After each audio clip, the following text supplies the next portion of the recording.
Movie হলে ঢোকার আগে না ফোনগুলো রেখে দেওয়া উচিত সবার। পাইরেসি ভার্চুয়াল ওয়ার্ল্ডে সবচেয়ে বড় ক্রাইম এটা আমার কাছে। আচ্ছা, আমরা বাংলাদেশি, আমরা মুভি দেখতে যাই, কিন্তু মুভি দেখতে গিয়ে আমরা মুভির স্পেশাল কিছু মোমেন্ট সোশ্যাল মিডিয়াতে ছেড়ে দেই যেন দুই একটা লাইক আসে আমাদের ভাইরাল হওয়ার জন্য।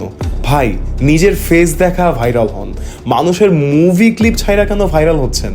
তা আবার পাইরেসি করে কেন ভাই? কোন দুঃখে?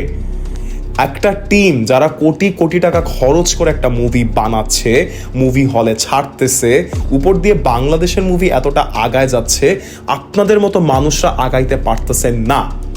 পাইরেসি করে আপনাদের মজাটা কোন জায়গায় হয় আমি জানি না।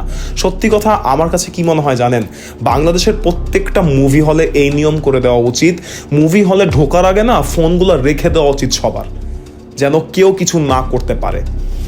বাট মানে এটা আমার মনের কথা, এটা চেঞ্জ করা হয়তো কখনো পসিবল হবে না, বাট আমি রিকোয়েস্ট করে হাত জোর করবো আপনাদের, প্লিজ নিজের দেশের মুভিকে সাপোর্ট করেন, হলে গিয়ে মুভি দেখেন, পাইরেসি করা অফ করেন প্লিজ।